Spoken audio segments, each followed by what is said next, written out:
Hello മച്ചന്മാരെ, എല്ലാവർക്കും ഏറ്റവും പുതിയ മൂവി റിവ്യൂയിലേക്ക് സാർ. അപ്പോൾ നമ്മൾ റിവ്യൂ ചെയ്യുന്ന മൂവിയുടെ പേര് ആട്ടം എന്നാണ്. ആദർശ് എഗാർഷി എന്ന് പറഞ്ഞ വ്യക്തിയാണ് ഇതിൻ്റെ ഡയറക്ഷൻ ചെയ്തിട്ടുള്ളത്. ആട്ടത്തിൻ്റെ കാസ്റ്റ് നോക്കി കഴിഞ്ഞാൽ വിനയ് ഫോർട്ട്, സൈറ സയാബ്, അതുപോലെ തന്നെ കലാഭൻ ഷാജൻ, ബാക്കി ചെറിയ വ്യക്തികളൊക്കെയാണ് ആട്ടത്തിൽ കാസ്റ്റിംഗ് ആയിട്ട് വന്നിട്ടുള്ളത്. നമുക്കറിയാം ആട്ടത്തിൻ്റെ ഒരുപാട് ഫെസ്റ്റിവൽ അവാർഡ് നേടിയിട്ടുള്ള മൂവിയാണ് ആട്ടം എന്ന് പറയുന്ന മൂവി. അതുപോലെ തന്നെ കുറേ പുതുമുഖ താരങ്ങളൊക്കെ ഉണ്ട്. ആട്ടം ഒരു നാടകം റിലേറ്റഡ് ആയിട്ടുള്ള ഒരു സ്റ്റോറിയാണ് ആട്ടത്തിൻ്റെ കഥ പറഞ്ഞിട്ട് പോയിട്ടുള്ളത്. സാധാരണയായിട്ടൊരു സംവിധായകനായിട്ടുള്ള പുതിയൊരു നവാതനായിട്ട് പോകുമ്പോൾ ഒരു ചിത്രം എടുത്തു കഴിഞ്ഞാൽ, ഒരു സിനിമ എടുത്തു കഴിഞ്ഞാൽ ഏകദേശം ഒരു നാടക രൂപയുടെയും എങ്കിൽ ഇതങ്ങനെയല്ല. തിരിച്ച് ഒരു നാടകം ഒരു സിനിമയാക്കി കഴിഞ്ഞാൽ എങ്ങനെ ഇരിക്കും, അതേ രീതിയിലായിരുന്നു അധികം ഒരുക്കി വെച്ചിട്ടുണ്ടായിരുന്നു. അത് തന്നെയും ഏറ്റവും വലിയ പോസിറ്റീവായിട്ട് എനിക്ക് പറയാനുള്ളത്. കാരണം എന്ന് വെച്ച് കഴിഞ്ഞാൽ ഒരിക്കലും ഒരു അവാർഡ് സിനിമ എന്ന രീതിയിൽ തന്നെ ആരും സമീപിക്കാതിരിക്കുക. ഒരു സിനിമ കാണുന്ന ഫീല് അതേ ഫീൽ തന്നെയാണ് ആട്ടം എന്ന് പറഞ്ഞ മൂവി നമുക്ക് ഓരോ വ്യക്തികൾക്കും സമ്മാനിക്കാം. ഇതിൻ്റെ സ്റ്റോറി ലൈൻ നോക്കി കഴിഞ്ഞാൽ നാടകമായി ബന്ധപ്പെട്ടുള്ള സ്റ്റോറിയാണ് മുന്നോട്ട് പോയിട്ടുള്ളത്. കാരണം 13 വ്യക്തികളുണ്ട്. അപ്പോൾ ഈ 13 വ്യക്തികളും അതിൻ്റേതായ ക്യാരക്ടറേഷനും അല്ലെങ്കിൽ അവരുടേതായ സ്വഭാവ സവിശേഷതകളുണ്ട്. അത് വ്യക്തമായി തന്നെ കാണിക്കുന്നുണ്ട്. കാരണം വെച്ചാൽ പലരും പല പല ജോലിക്ക് പോകുന്ന വ്യക്തികളാണ്. ഇതിൽ സിവിൽ സർവീസിന് ജോലിക്ക് പോകുന്ന വ്യക്തികളുണ്ട്, ഹോട്ടലിൽ ജോലിക്ക് പോകുന്ന വ്യക്തികളുണ്ട്, അതുപോലെ തന്നെ പെട്രോൾ പമ്പിൽ പല പല ഡ്രൈവറായിട്ട് പല പല സീൻസിലും ജോലിക്ക് പോകുന്ന വ്യക്തികളുടെ കഥയൊക്കെയാണ് മുന്നോട്ട് പോയിട്ടുള്ളത്. എനിക്ക് തോന്നുന്നു സമീപകാലത്ത് വിനയ് ഫോർട്ട് എന്ന് പറയുന്ന നടൻ്റെ വ്യത്യസ്തമായിട്ടുള്ളൊരു പ്രകടനം തന്നെയാണ് ഇതിൽ കാഴ്ചവെച്ചിരിക്കുന്നത്. സോമൻ്റെ കൃതാവ് എന്ന് പറയുന്ന ചിത്രത്തേക്കാൾ ഒരുപാട് മുകളിലേക്ക് കുറച്ചും കൂടി അച്ചടക്കമായിട്ടുള്ള രീതിയിൽ തന്നെയാണ് നമ്മുടെ ഈ ആട്ടം എന്ന് പറഞ്ഞ മൂവിയിൽ അദ്ദേഹം പ്രസൻറ്റ് ചെയ്തിട്ടുള്ളത്. അതുപോലെ എടുത്തു പറയേണ്ടത് മറ്റൊരു വ്യക്തി നായിക കഥാപാത്രം ചെയ്ത വ്യക്തിയാണ് സൈറ സയാബ് എന്നാണ് ആ വ്യക്തിയുടെ പേര്.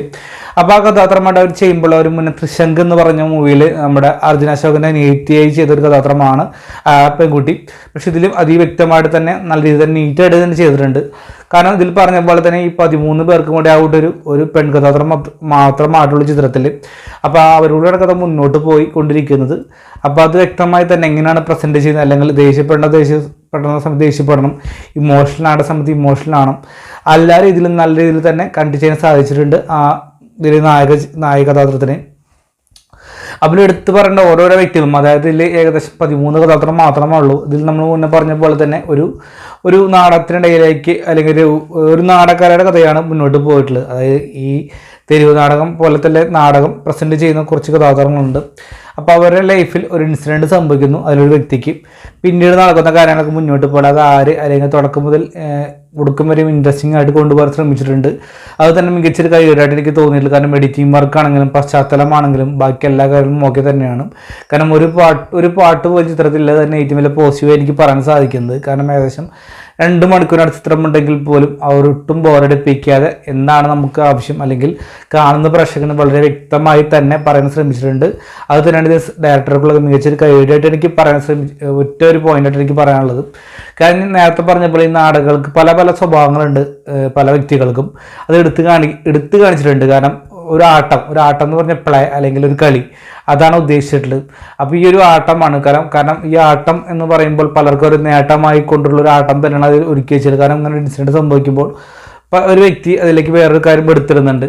പലരും അതും മറയ്ക്കാൻ ശ്രമിക്കുന്നു. കാരണം അതുവരെ സപ്പോർട്ട് ചെയ്തുള്ള വ്യക്തിയുടെ മനുഷ്യൻ്റെ സ്വഭാവം മാറി മറിയുന്ന വ്യക്തമായി തന്നെ കാണിക്കുന്നുണ്ട്. ഇപ്പുറം മറുകണ്ഠം ചേർന്ന്. കാരണം തനിക്ക് എത്ര ലാഭം ഉണ്ടാവുന്ന കാര്യത്തിലാണ് പല വ്യക്തികളും നോക്കുന്നത്. കാരണം ഇപ്പുറത്ത് നഷ്ടം സംഭവിച്ച വ്യക്തിയുടെ കൂടെ നിൽക്കാതെ ഇപ്പുറം സൈഡിലേക്ക് ചാടുന്നുള്ള കഥാപാത്രമായിട്ടൊക്കെ കാണിക്കുന്നുണ്ട്.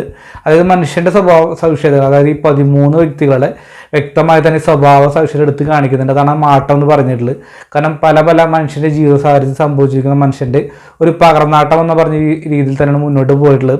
അത് വ്യക്തമായിട്ട് തന്നെ ആട്ടം കാണിച്ചിട്ടുണ്ട്. ഒരിക്കലും ഒരു അവാർഡ് ഒരു ചിത്രം എന്ന രീതിയിൽ സമീപിക്കുന്ന നേരത്തെ പറഞ്ഞപ്പോൾ തന്നെ നമ്മൾ മസ്റ്റായിട്ടുള്ള സിനിമ വായിക്കുന്ന രീതിയിൽ തന്നെയാണ് ആട്ടം എന്ന് പറഞ്ഞ ചിത്രം കണ്ടപ്പോൾ എനിക്ക് തോന്നിയിട്ടുള്ളത്. കാരണം അവിടെ ബോറടിപ്പിക്കുന്ന നല്ല രീതിയിൽ തന്നെ പ്രസൻറ്റ് ചെയ്യാൻ സാധിച്ചിട്ടുണ്ട്. ആട്ടം മികച്ചൊരു നല്ല ചിത്രം തന്നെയാണ്. അപ്പോൾ എല്ലാവരും തിയേറ്ററിൽ പോയി കാണാൻ തന്നെ ശ്രമിക്കുക ആട്ടം എന്ന് പറഞ്ഞ മൂവി. അപ്പോൾ ആട്ടം നിങ്ങൾ കണ്ടിട്ടുള്ള വ്യക്തി നിങ്ങളുടെ അഭിപ്രായം കമൻറ്റ് ബോക്സിൽ രേഖപ്പെടുത്തുക. നമ്മുടെ വീഡിയോ ഇഷ്ടപ്പെട്ട ലൈക്ക് പരിഗണിക്കുക. അതായിരിക്കും ബൈ ഫ്രണ്ട്സ്.